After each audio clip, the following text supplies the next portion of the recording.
Hello and welcome to Ignite with Mwangala, with me, Mwangala Chakalashi Santos.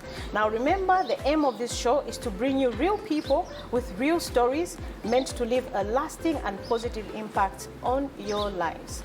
My guest for the show today is Zambia's first female Minister of Finance. She moved on to being the president for the Forum of Democracy and Development Party, the FDD. She is no other than Madam President Edith Nawakwi. I must say thank you for hosting us and opening your doors to your lovely house, despite COVID-19, but you've welcomed us in your home. We say thank you very much. Well, COVID-19 has ravaged the whole world, and our hearts go to those who have fallen at this very, very deadly disease. And as long as we observe what the Ministry of Health are saying, that we distance ourselves from each other and observe the hygiene instructions, I think that we are able to get through this problem. Now, Madam President, when we say Edith Nawakwi, the first thing that comes to people's minds is your political life. And today we are saying, no, there's more to that political life. Today we're talking about your personal life. Take us through your early life. What was that like? I was born in the village, in Nega village in Nakonde.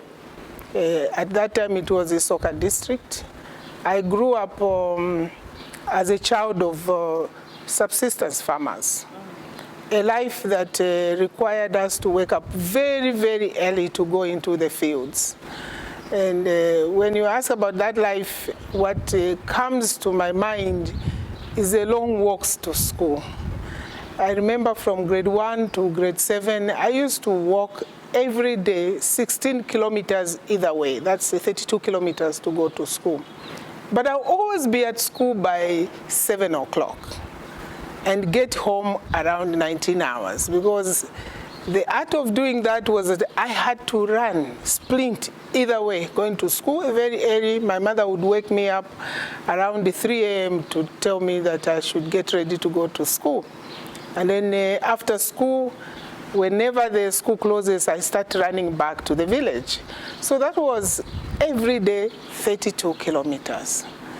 And what I recall is that the first time I was to be admitted at school, they passed me. They said I was still young. The second time, they passed me. The third time, they passed me because I couldn't put my hand over my head.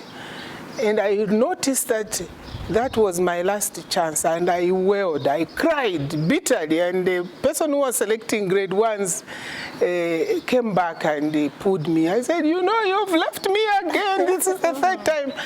And from that time, I have never looked back. But that stuck on my mind that in life, you have to fight for what you want. And I realized at that time that I wanted to go to school.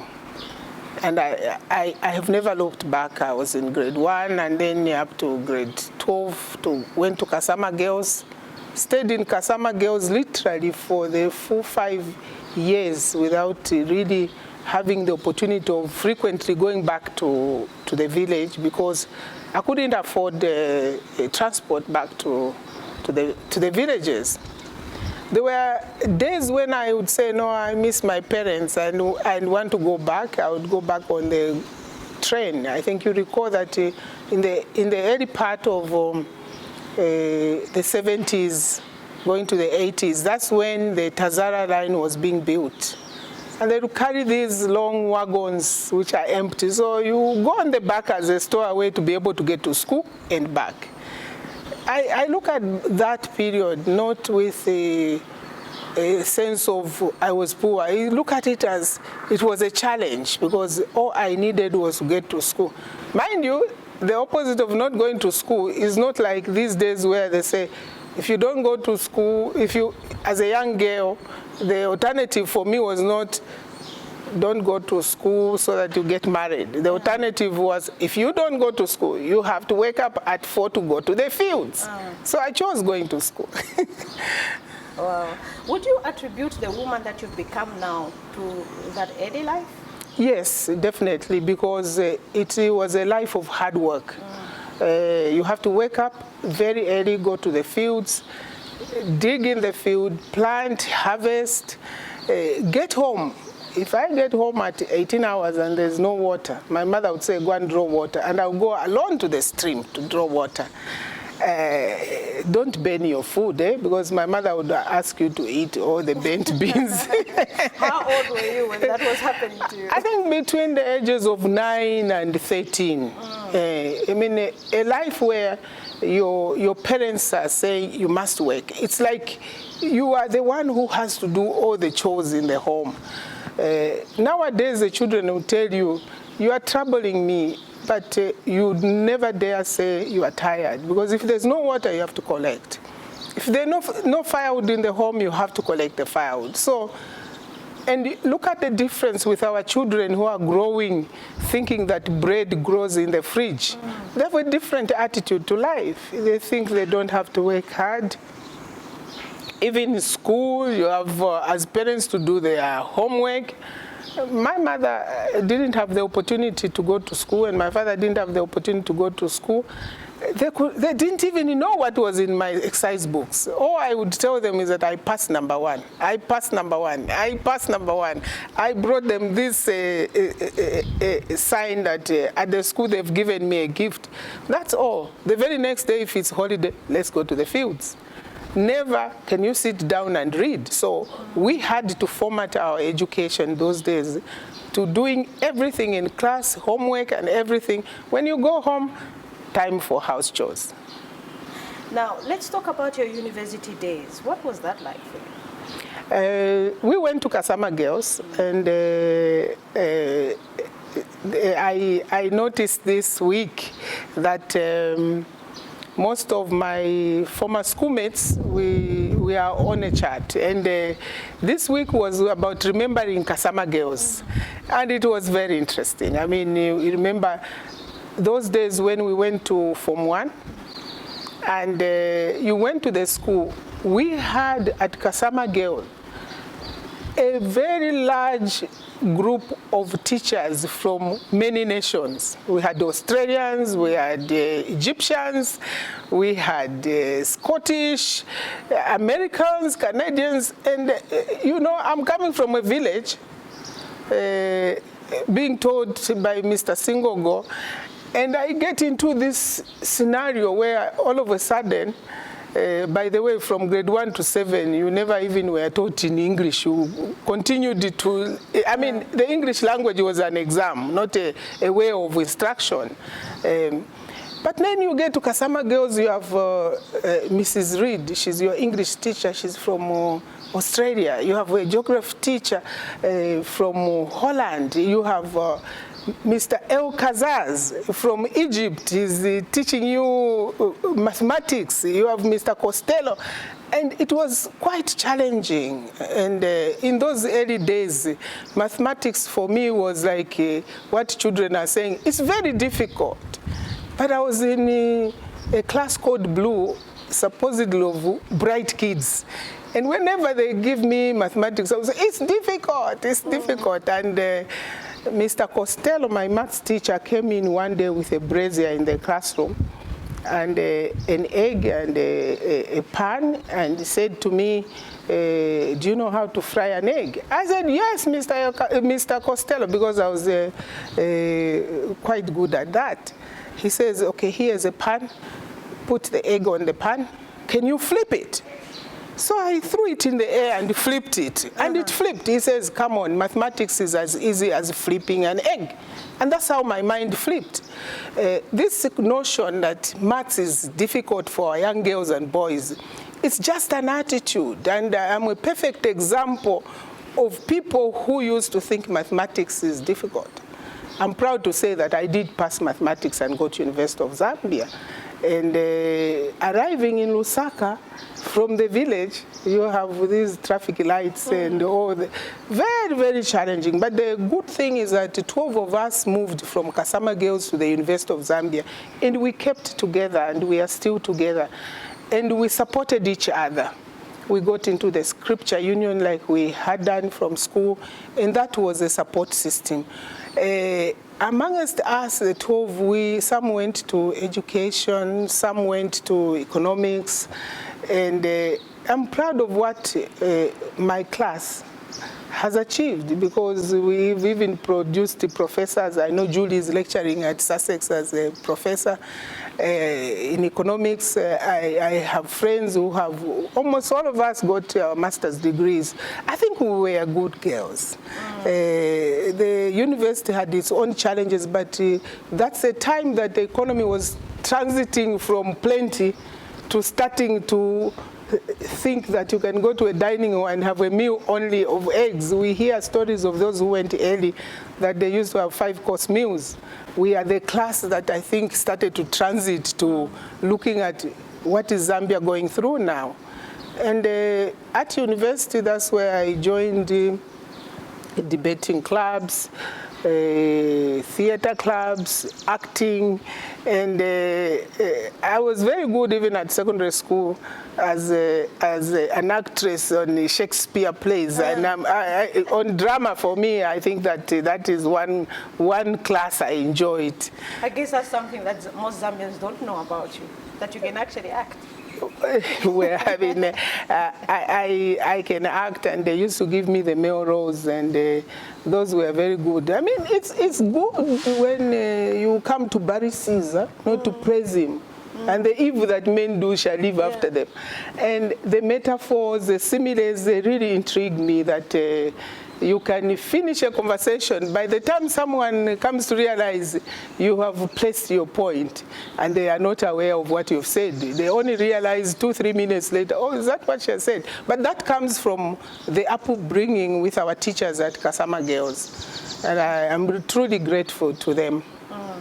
Now, 33 years after Zambia's attained its independence, you are appointed as Minister of Finance. Did you see that come?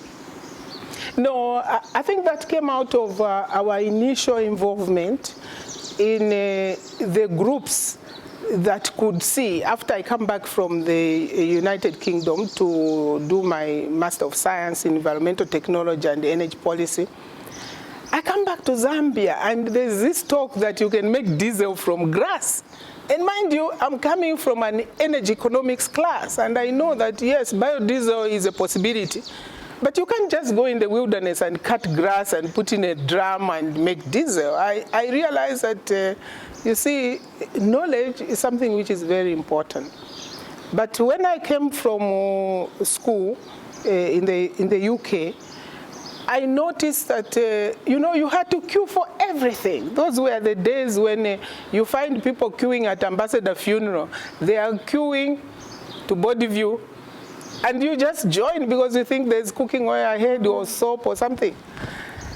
And a group of us began to think as what was the reason. In those days, in the late 1980s, you couldn't be talking like this. You'd have been arrested already by the special division.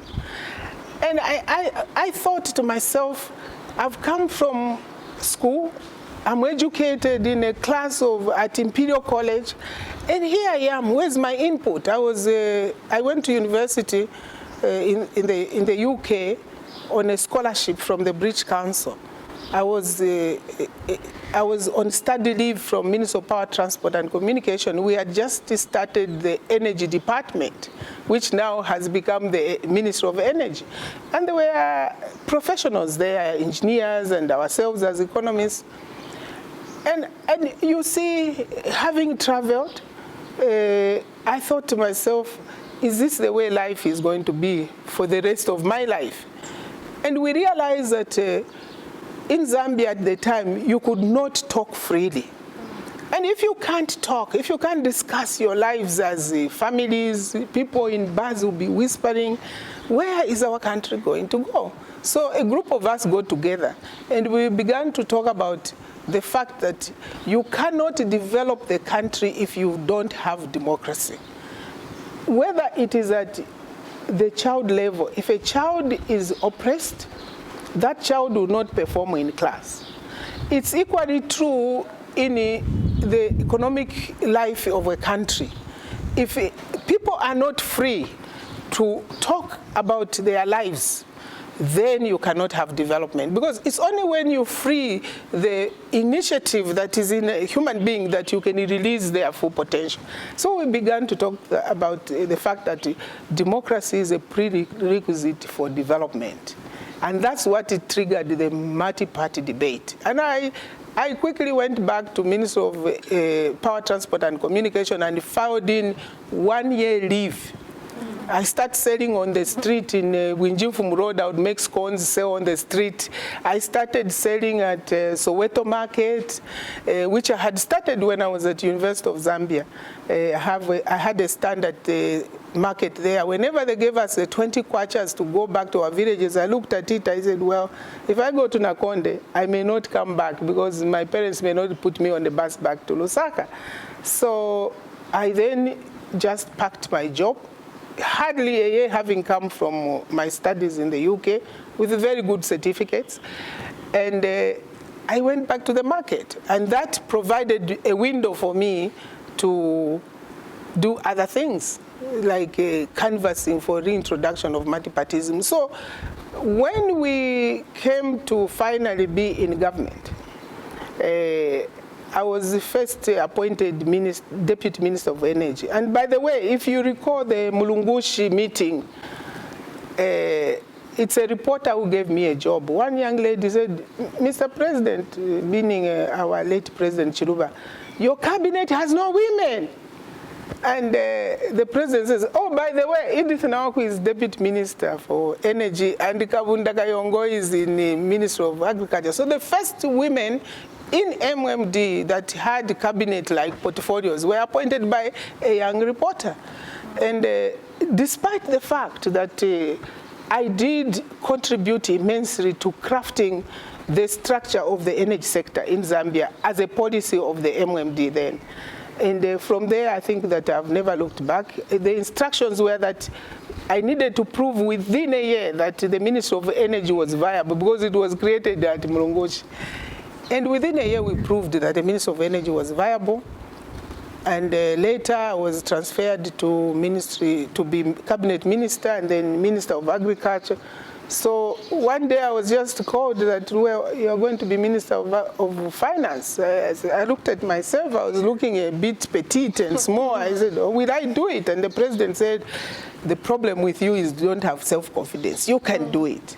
And I did it. The first task was quite difficult because I was faced with a situation where the miners were not paid, and we had to borrow the first $50 million from UBA, which was, UBS, which was a private bank. And the time was very, very difficult. At the time, the donors had left dealing with Zambia for 2 years. And I started this globe-trotting to persuade matratros, ministers in other countries, such as then Minister Gordon Brown. I went to Canada, I went to the States, and it was very challenging, but I had the full support of my colleagues. In all this running around, I think that I owe part of what we did to the Honorable Vincent Malambo. We worked very well together to be able to bring these people to the table. Many times you look at ministers and say, oh, you are successful, but there is a team of people. We had a very astute team of professionals at the Ministry of Legal Affairs now and the Ministry of Finance. And when you ask for papers, they gave you clean briefs, and all you needed to do is understand them. And I think they enjoyed working with an enlightened team of ministers. That's what I say. So when I became minister, yes, it was brief, but I enjoyed the time. And we were so proud of you as women out there. Thank you very much. I was intrigued by one of the articles that you wrote on one of your social media platforms. You had said your journey through your leadership, you've learned the importance of listening and learning before you become a leader. What is your definition of leadership? Leadership is not about the individual. It's a collection of people around the leader that make a leader.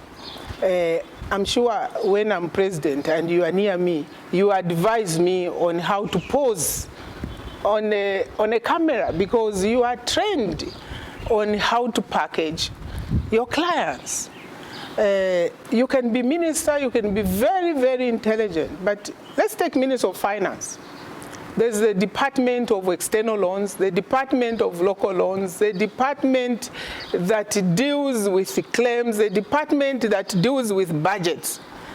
Even with a super intelligent kid, you cannot be in a position to know everything. At every point in time, for you to succeed, you would have to have a group of individuals around you who know their subjects. And for me, many people will say, no, when they look at my speeches at Minister of Finance, they think I composed them. There were smart kids around me. I remember you have the likes of Madam Stella Chibanda, very, very keen reader, very, very keen and hardworking professional. When she gives you information on debt management, you assimilate it, and that's all you need to do, assimilate it and ask questions. Once you agree with her and present it, no questions come back to you. You talk about speech writing, when you see the speeches the Minister of Finance used to make. I had good writers. They now, Nathan Chishimba at Chamber of Commerce. That young man is well read. All I need to do is, well, we're going to this function. I want to present these views. Obviously, I have to give them the thought. And I want a speech. Can I have it this evening for me to review?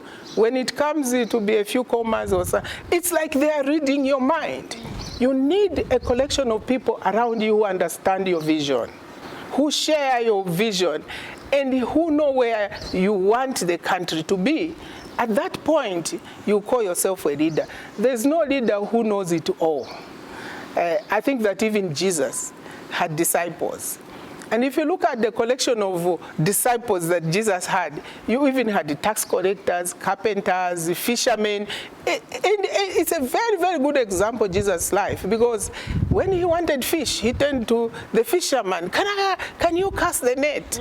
He couldn't tell the taxman to cast the net. When it came to his crucifixion, it had to be the man who knows how to count money, who was paid to deal with betraying Jesus. So when you want to succeed as a leader, you need advisors around you who share your vision, who are mature enough to tell you no. And that's what I benefited from. I had permanent secretaries who walked to my office and said, Madam Minister, that line you're pushing, we can't support you. If I insisted, and I remember the likes of Roman Sampa, he would say, okay, Madam Minister, carry on with your idea. However, you must know that I have a boss. My boss is the Secretary to Cabinet.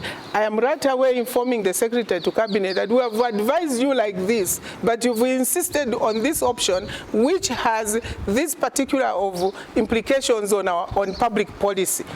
But you know, Madam Minister, even though that my boss is Mr. Adamson, Adam's boss is also your boss. and you know, we don't have that kind of staff now who say no to politicians. And what makes a successful politician is to have a group of people around you who can say no. And you should be able to take a no for advice. What drives you? I know you have a very strong character. Well, I was born in between two boys. And in my tribe, we are a patriarchal society. And in a patriarchal society, the girls don't matter. I hope you take that. That when you find a highly patriarchal society, inheritance, support to the girl child is second. And therefore, growing between two boys, my late brother and my other late young brother, I always had to survive in between these two men. Yes, and then my mother and my father, they were very hardworking. very, very hardworking, and they spent their life. My mother is late, my dad is still around, almost 96. He lives with us at the farm. And you look at him now, he's still growing vegetables. He doesn't sit. So character grooming for young people is between 0 and 5. If you don't teach your child to read between 0 and 5, you've forgotten it. They'll become, I don't know maths, I can't do science. And then just the sheer idea that I must get what I want. Mind you, I'm growing up in the village. I can clearly see that if I don't get to school, I'm going to be a housewife. Do I want to be a housewife? What do I want to be in life? And that drives you. And people think that I have a strong character. My parents had very strong characters because they taught us to work hard, they taught us to fear God, they taught us that other people matter. My mother and my father, at every one time, they had more than us. I recall an incident where, those days when you are eating, you have one big lump of shima and there's radish around and you're sharing there. And my mother forgets to give me relish. So only when I cry that, Zwelani, we didn't give you anything. You see, for my parents, their biological children were not the priority. It's the other children in the home were priority. And that taught me a lot that in life, you have to appreciate other people. You have to support other people. Even here where we are, we support a lot of children. We've sent a lot of children who are not our children, biological children, our relatives. They are part of the family. You can't, when you are here and all our children are here, nieces, nephews, none of them calls us Uncle Jeff or Auntie Edith. Everyone calls us Mom and Dad. So, and because we treat all our children as our own. And that's what makes a difference. And also the idea that you have to work for your life. You have to work hard. Nothing is easy. You can't just wake up and say, I'm going to have supper in the evening, which you haven't worked for. You need to work hard. We need to work hard even for our country. Each one of us, every one of us has a talent which we can employ in making our country better. What is that one thing that Zambians don't know about you? They don't know that I'm a very nice girl. Mostly Zambians have met me when I'm a politician. And I come with this idea that, you see, when I'm debating with my male colleagues, they always go to my persona. They will describe the fact that I'm a woman and women are supposed to be in the kitchen and what. And I look at them, I say to myself, I have a higher aptitude. I'm more knowledgeable. I possess that which most of my male colleagues don't. I'm a mother, I have empathy, I am hardworking. I fear other people's property. I believe that education is the grinding stone that sharpens one. It makes a difference between my area upbringing and now. Can you imagine me from Nega village getting on the back of a goods train and then 15, 20 years later, I'm in a first class British Airways plane going to represent my country as Minister of Finance. That gap, can you feel it? You can't. And therefore, what people don't know is that I'm very proud of my upbringing, my background, and I'm proud of what I've achieved. I'm also proud of my country. You know, Zambia is the only place which gives you opportunities as a Zambian, but we have not yet exploited that to the full. So what people should know is that what other people want to paint me is not what I am, and I can't force them to paint a different picture of me. What they see is my fighting back when people encroach on my territory, that I will not relent on account of the fact that, oh, you're a woman, you can throw any stone, I know. You will throw as much mud as me, it doesn't stick, because that's not me. My character is different. My character is that of a mother, and my character is that of a very caring person, very, very hardworking person. But I also love to read. I love to be informed, and I love to consult. That's what I am. Let's talk about your leadership journey. What are some of the lessons you've learned that you'd like to teach the viewers? To be a leader, as I've earlier said, is that you have to surround yourself with people who know you, with people who share your vision, with people who understand the road. You know, and with people who have to put their armor on you. You have to find some Jonathan somewhere to be with you. You can't just wake up and say, I'm going to be a leader, and you don't have someone to hold your hand to be there.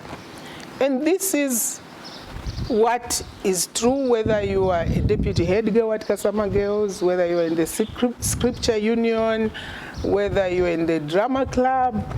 You find that if you share a vision with one or two people, you'll be able to get where you're going. You also have to be sensitive to people's needs. As a leader, you cannot just think that you wake up in one morning, you don't know what the people around you are going through. Everyone around you has challenges which you as a leader need to be sensitive to. You should be able to look at your colleagues and say, are you okay? Just because you share a common vision, you can notice if your friends are not feeling well. And they'll open up. Open up. You are more or less their counselor. And as a leader, you have to listen. You have to listen, obviously, with discernment. And you have to provide direction. So, because a vision is what people follow. If you don't provide a vision, then you're not a leader. What will people hold on to? You can see even in politics, if you don't have a vision, you have no one following you. But when they realize that this is where this one is taking us to, whether it is on agriculture, in energy or anything, you get the support. So when you say, what does it take to be a leader? I think the most critical thing is a leader who understands that to achieve your direction, your goals, you have to have people around you who understand what you have to do together. It's like an army. It's an army. The army commander, yes, will command, let's go this way, but if your troops are going in different direction, there's nothing you can achieve. So when the army commander says, let's go this way, the troops must be able to understand that they are going in a certain direction. Their battalion has food, has medicine, and their leader is strong enough when the bullets are fired, our leader will be there. That is what is called leadership. Now, talking about leadership, if you became president of this country. When I become president of this country. Become president of this country. What is that one thing that you'd like to do differently? I know there are so many, but just I think there are a lot of things. You see, right now, we have tried this centralized mode of development for the last 54, now it's going to be 55 years. All decisions are made in Lusaka. Everything, whether you want Panado, Lusaka. The next week schools are opening. Decisions are being made in Lusaka. There's nothing that is being made in any province. They are just looking up to Lusaka, whether it's face masks, hand sanitizers. It's the Lusaka people that are important. When I am president, every province will be a decision center. Decentralization of decision making gives people power to take care of themselves. I mean, if every evening as a parent you go to your home and the children are waiting for you to cook food, mind you, then you are creating a problem. But if they know that at 16 hours they have to start getting ready to eat, then you can come at 22 hours and you find that they've eaten and gone to sleep and done their homework. But if every decision is waiting for mighty mom to come back, then you are in trouble. And that's the problem with our country. Over-centralization of decision-making. That's why as FDD we believe that district management of our country is what will spur development in this country. That's one cardinal thing that I would want to do different. Now, you have served in senior positions. What is the definition of an effective leader? You know, when I was young, I used to be in the Girl Guide. And we would go to Out of Bounds. At Kasama Girls, there's also a place called Mwera Rocks. We'll go in the caves. But what I noticed is that our leader in the group would be given a compass. This was a sure way of making sure that we actually find our way. The leader takes us with the compass to where we want to be and brings us back to base. These days, of course, you have GPS and you can Google your location. But you see, the concept of a compass is that a leader must know where to take their people. And therefore, when you ask this question, what's a good leader? A leader is someone who knows where you want to be. You can be in Balat, Out of Bounds, you can be at Kasama Girls, you can be in Livingstone. You need to have a leader who knows the way. That's the most surest way of what I can describe what you are asking as to what makes a good leader. A leader is the one who knows a vision, who can impart that vision to the followers. A leader without a vision will land you in the Victoria Falls Gorge because you just get to Livingstone and try to find your way. This is the way you end up on the knife bridge and all of you tip off. So you must have a leader who knows what is good for the country. Where do we want to be in 20 years' time as Zambia? Do we want a country where we still have these massive hunger, poverty, people queuing for this and that? We need to define our future. And that future can be defined if we know what we want. And when we know what we want, our people will know what we want. That's what I can say. And at all times, I got people to support me in my role as a leader because we clearly defined where we want to be. If it's for the country, you say, well, we want to achieve a situation of debt write-off. Right now, our country is in debt. We need to sit down and say, Zambia is better without the yoke of foreign indebtedness. We need to say that our country is better when all our young girls are educated. Our young girls can have the opportunity that Edith Nawakwi had when she was young to go to school and get an education that has literally eclipsed her background. No one I meet on the street says, oh, you are from the village. They just say, Madam Nawakwi, Honorable Minister, Madam President, because my future was defined by the then leaders. They knew that young girls had to be educated, and I'm one of those leaders who was educated by the vision of our founding fathers. Madam President, if you had to describe yourself using one word, what would that be? I can't describe myself using one word, but I want to say that in my upbringing, I got to understand that when you know what you want, nothing is important, as long as what you want is for the common good. And I have lived a life where I know that hard work is very important, empathy is important, and that in that, I see myself as someone who possesses that which my male colleagues don't have. And that's what differentiates me from others. You see some of our leaders, you look at them, in their operations or undertakings, they don't care for the orphans. They don't care for the next person next to them. And I think that when you ask people, who is Edith Nawakwi, they will know that if a child, even if that child is not mine, comes to us and says they want school fees, if we have, we will support them. So I describe myself as someone who is caring, loving, and loves other people. I can't describe that in one word, I'm sorry. I like that. It's good. Now, if you're on your deathbed and you're given a second chance to live, what would you do differently? Is anyone ever given a second chance to live? God calls us when he wants. Let's assume he gave you a second chance to do things differently. What would that be? What would I do differently? I would say that in a busy life, mothers in my position do not have enough time for their children. And I would say to all my mothers who are busy, who are professionals, that in a 24-hour day, find at least an hour to have quality time with your children.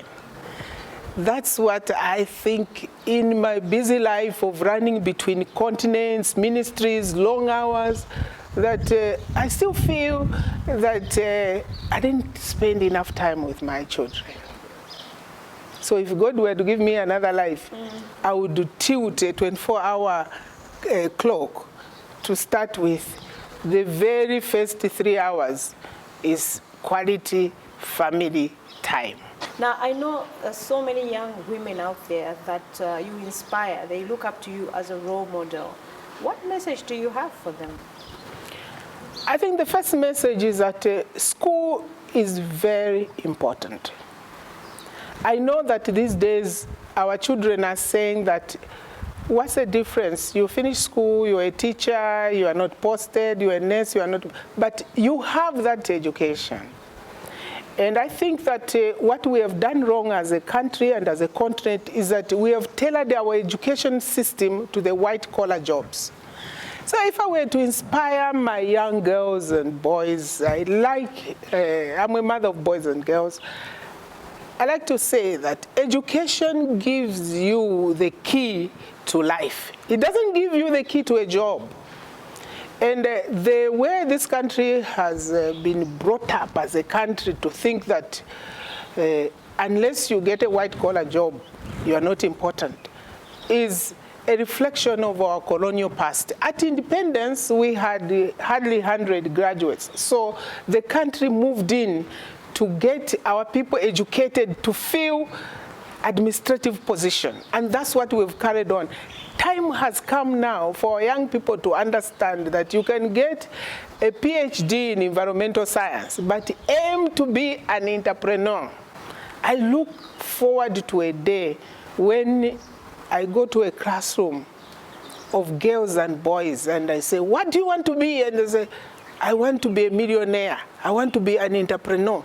Madam Nawakwi, what is it, ma'am, that you can tell us about self-employment, about creativity and enterprise? And we need to tilt our educational system to include the fact that education for jobs is an old and archaic curriculum. We need to tilt our country to start thinking that I want to go to school because I want to make water. I want to go to school because I want to know how to make glass bottles. I want to go to school because I want to know how to make a bulb, how to make an engine, how to make sausages. And that in that activity, I'm not inferior to those who are in white-collar jobs. In fact, if you're in a white-collar job, you'll never be rich anyway.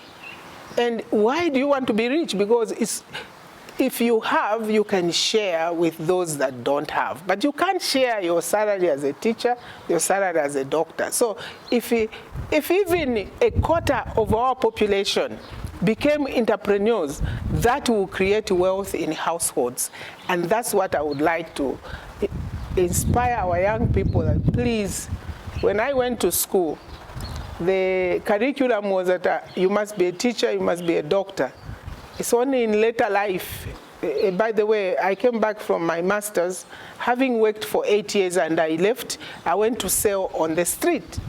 But people don't even say, oh, that's the one we found selling at Winjifumu Road selling scones. That's the one who was selling on Church Road by the roadside selling Kalembula and Katapa. Oh, that's the one who used to go to Soweto. I still go to Soweto up to now. And I get satisfaction because when I look at my certificates, I say, what was the purpose of my certificates? Is to get a living. Have I achieved a quality life by using my knowledge? Because if I'm educated, then I don't have to stay 24 hours at the market. I can make phone calls. I can send the WhatsApp to my customers and they can buy. I can do what they call e-trading. And you find that education helps you to improve yourself. So even working at Soweto Market, we have educated people with science degrees who are working. They have a much better quality life than those who may be working for someone else. Now, a lot of women have been inspired by your head wraps. Did you know? Oh, I didn't know. That's a lot nice. of women have been inspired by your head wraps. Is there a specific reason why you're always, you show up in a head wrap? No, there's no specific reason. When I was young, I used to have, I always have braids. I'll make up my hair, I'll go to the salon. I'm older now. I don't find myself in Oxford Street in Robina so that I can have a suit tailored to look executive. In any case, I'm going to Soweto Market or I'm out on the street. I need to wear something free. And to complement it, I put a scarf. That's all. And it's very easy. You throw it and turn it around. You don't have to think about putting a headscarf on your head. So if people are inspired, thank you very much. But it shows that I'm a grandmother now. Yeah. I can no longer wear dresses from Oxford Street. They had their time. I mean, those were days when I was young. I would get to a meeting, like one time I was in Japan as a leader of a delegation, and I was, because there were heads of state who were supposed to be there, so I was housed in a hotel where there were heads of state. I won't mention the name. So in the morning, time was running, and I got outside the door, and the one head of state says, what time is the president of Zambia coming? I said, no, the president of Zambia is not coming. He sent a leader of a delegation. He says, so when is the leader of the delegation coming? I say, you're looking at one. And he says, wow, you're very young to be Minister of Finance. They thought that the Minister of Finance was something else, but there was a little girl at the time, leader of the delegation. And when we went into the hall, when I spoke, to His Grace, this head of state walked up to me and says, I understand why you are Minister of Finance. So it's not how you look, it's the education that you had that is important. And how you carry yourself. And how you carry yourself in life is extremely important. Thank you so much. Ignite has learned so much from you. Thank you. I hope to see you at the top. Thank you very much for coming. It's a pleasure having you here. So there you have it. It doesn't matter where you start from, but how you end. This has been Mwangala Chakalashi Santos on Ignite with Mwangala. Join me for yet another exciting episode.